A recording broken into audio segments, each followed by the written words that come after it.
মায়ার নবী ডাক দিয়ে বলে, আবু বকর, গভীর রাতে মসজিদে নববীতে কেন নামাজে দাঁড়ায় কাঁদেন? আবু বকর বলেন, ইয়া রাসূলুল্লাহ, আল্লাহর আদালতে কেমনে যে দাঁড়াইয়া হিসাব দিব? ওই মালিকের পরিচয় তো আমি এখনো পাই নাই।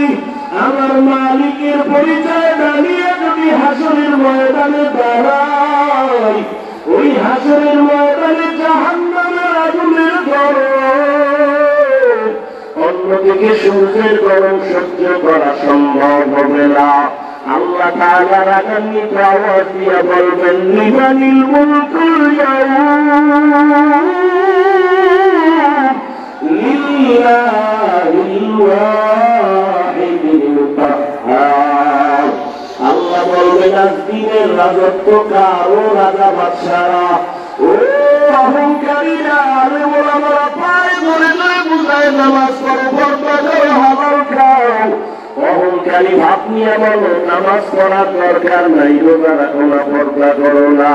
ওরে আমার মাওলাকে ছোট মনে করিও না।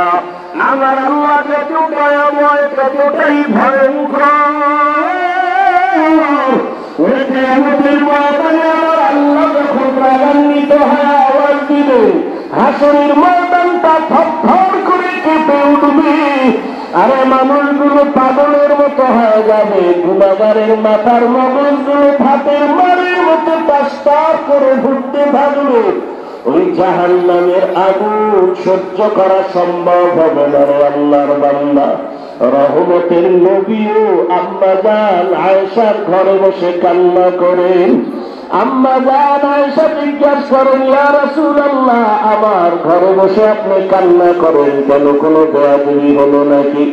আম্মা জান আয়েশার জবাবে নবী বলেন, আয়েশা, আমি মাঝে মাঝে বেশি কান্না করি দুইটা কথা যখন আমার মনে হয়। এক নম্বরে, আয়েশা, আমার জীবন ছিল একটা দুঃখের সময়ের জীবন। তুমি তখন দুনিয়ায় ছিলা না রে আয়েশা। এমন একটা সময় ছিল দুনিয়াতে আসি আমি বাবা বলে ডাক দিতে পারি নাই। 6 বছরে আমি আপা হারাইয়া বড় ইয়তীম। তাই ফের ময়দানে আমাকে পাথর মেরে রক্ত ঝরায়। ওরে আমার তখন ভালো কেউ নাই, আমার আপনজনেরা দুশ্মন পথে কাটা দেয়। আমাকে মারার জন্য কত ষড়যন্ত্র করলো। ওই সময় আমার কেউ নাই।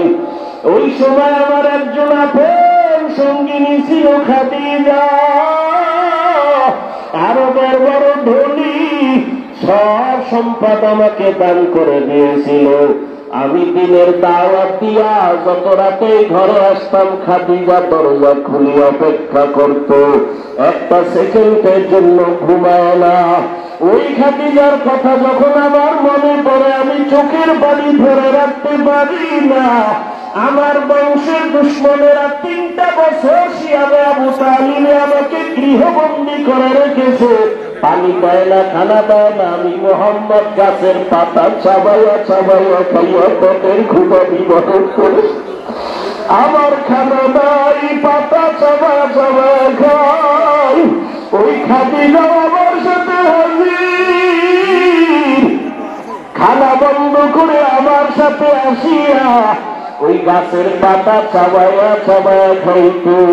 ওই খাদিজার কথা যখন মনে পড়ে, আমি চোখের পানি ধরে রাখতে পারি না। আর আমার মাঝে মাঝে কান্না, কিয়ামতের কথা যখন আমার মনে পড়িয়া যায়, আমি চোখের পানি ধরে রাখতে পারি না। কিয়ামতের ময়দান এত ভয়ঙ্কর হবে, ওই ময়দানটা নারী আর পুরুষ সব উলঙ্গ দাঁড়াবে। আমার আল্লাহর আদালত বড় গরম হয়ে যাবে। জাহান্নামের আগুনের আওয়াজ, জাহান্নাম চিল্লাইলে আর বলবে, আল্লাহ নাফরমানগুলো কই, বিনামাজি গুনাহগারগুলো আমার পেটে দাও। ওই সূর্যের গরমে জমিনটা তামা হয়ে যাবে। ওই সময় আমার উম্মতের কি উপায় হবে? সমস্ত নবীরা কাঁদবেন তাদের নিজের জন্য, উম্মতের